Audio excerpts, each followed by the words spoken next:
We're caught up in drama. Everybody's talking. What up, and welcome back to another episode of Car Ride Reactions, the show where we react to the latest movies in the car ride home. Today, I just got out of The Drama, starring two of my favorite actors, Robert Pattinson and Zendaya. A24 movie, great production company, obviously putting out a lot of good stuff right now. So let's talk about it. We've been doing the blind reviews. We started this with the Mario movie, so I'll give you all my rating before we go and talk about it. I will say, this is a tough one to rate because it was a well done movie, but man, parts of it were just tough to watch. Like if you ever see like a frustrating movie or where like certain characters just do things that frustrate you, I think this was one of those type of movies for me. I'm gonna go. All right, ready? 3, 2, 1. I'm gonna go 7.5 out of 10. 7.5 out of 10 because acting was great. The story was pretty good. I do think they kind of leave a lot of the story for you to kind of figure out yourself, which I'm not always a huge fan of. Like they cut certain scenes in a way where it was like, I'm not sure if this scene actually happened or if it's what the person wanted to happen or to what extent it wasn't really narrated, but like, is it an unreliable narrator type of movie? The way they shot it, it left some scenes to be kind of questionable because it like intercut like a worst possible situation with like a better like alternative situation in the outcome, and obviously they both didn't happen, so it kind of was like I think it's the way they cut it was like kind of confusing, but I think it was intentional for that reason. Kind of more artsy, things like that.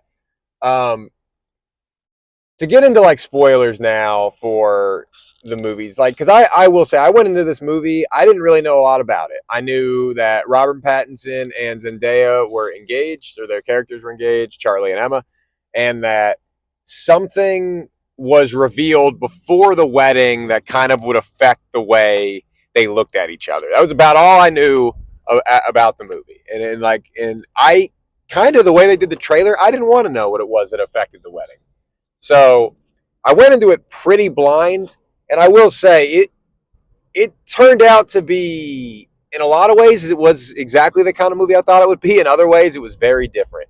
Spoilers, as always, here on Car Ride Reactions, and the spoiler for this one is the thing that's revealed before is when they're going around talking about the worst things they've ever done in their lives.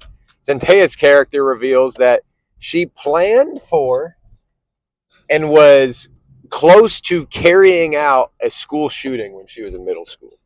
And I don't know what I thought was going to be revealed, but that was not it. That was quite a fucking insane twist to me, to be completely honest. I don't even know if twist is the right word, but that was an insane reveal to me because I was like, damn, like that would be a hard thing to just like overlook to move on. Like, even if you've been dating someone for years and you know them very well, like somewhere down in their brain chemistry, something's not quite right if they planned for like a mass shooting to account for.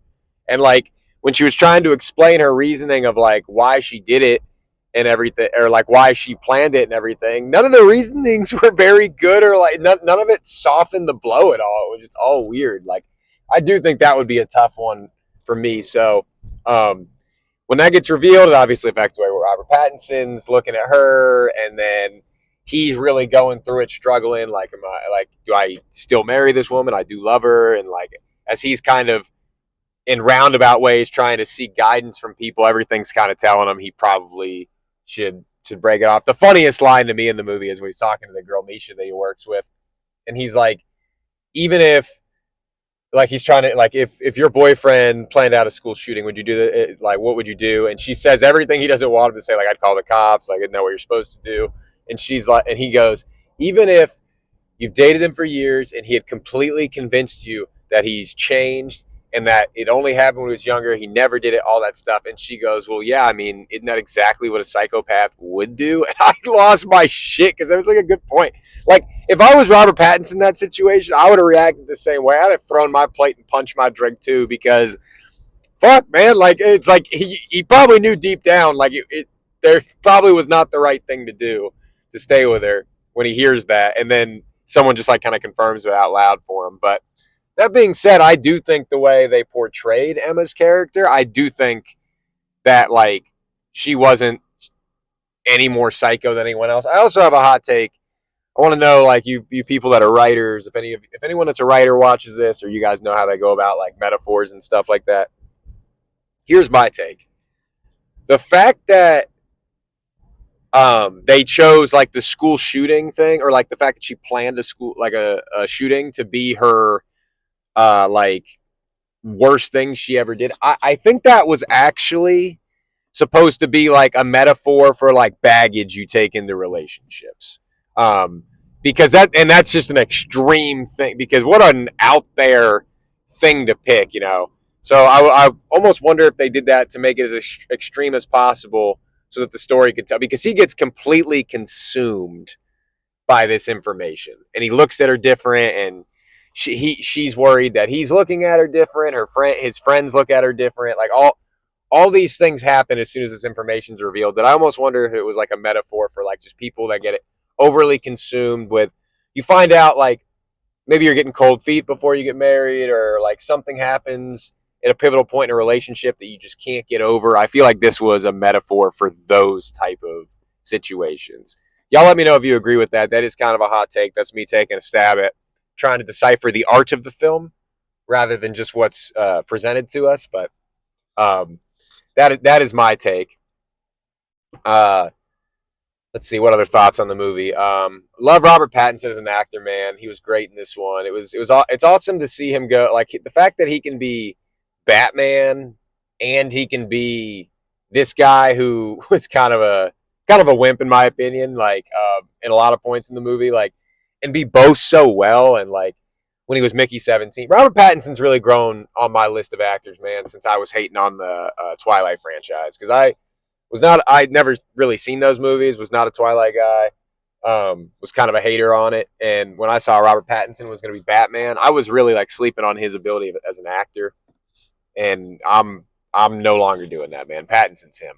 And then Zendaya, I've always liked Zendaya. As long as I've seen Zendaya, I've liked Zendaya. I mean, and this is the year of Zendaya. This was maybe the first thing we're getting for her in 2026, but we're getting this. She's going to be in Spider-Man. She's going to be in Christopher Nolan's new movie. It's escaping me right now. The Odyssey. God, I'm so excited for The Odyssey. I forgot the name. She's going to be in the final season of Euphoria. Yeah, I mean, we get a ton of Zendaya this year. I'm positive my letterbox at the end of the year is going to be just Zendaya. So, pretty excited that this is the first thing I saw her in, because I thought she was great in it. She's great in everything.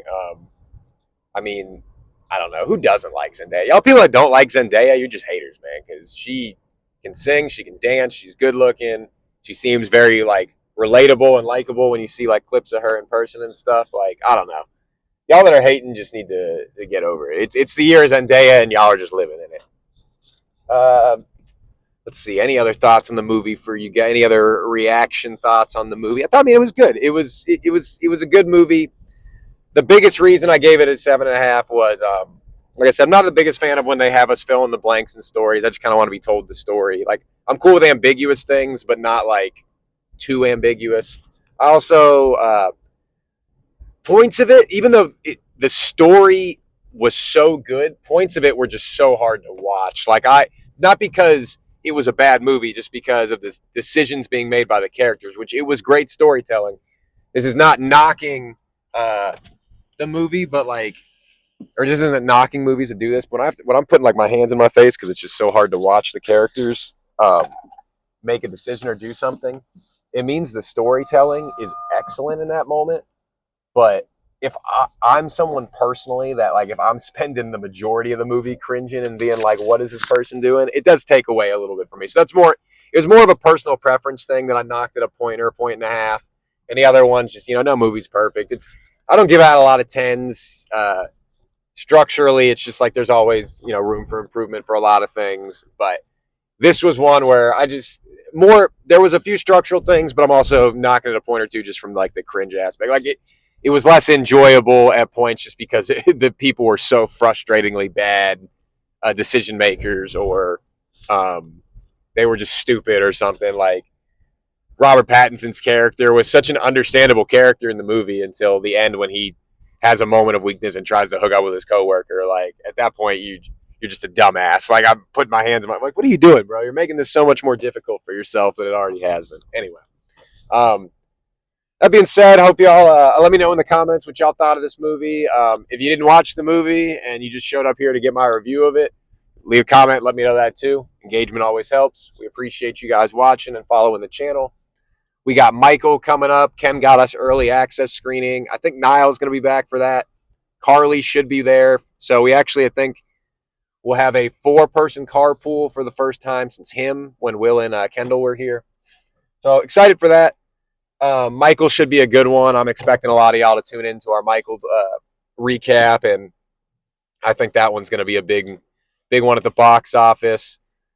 That'll be the third movie for our movie drafts that Ken and I did at the beginning of the year for the box office, and I think all 3 of the first 3 were Ken's so far. Project Hail Mary and Super Mario are putting me in a bit of a hole, but I'm confident when my movies start coming out, I'm going to make a comeback. So we'll leave it there. Favorite trailer was The Backrooms by A24, which looks like a horror movie that Ken actually pointed out and sent the trailer to a few weeks ago.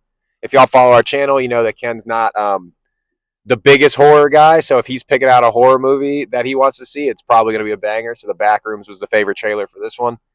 And that's pretty much it, guys. Thanks for watching. We'll see you in the next one, and later.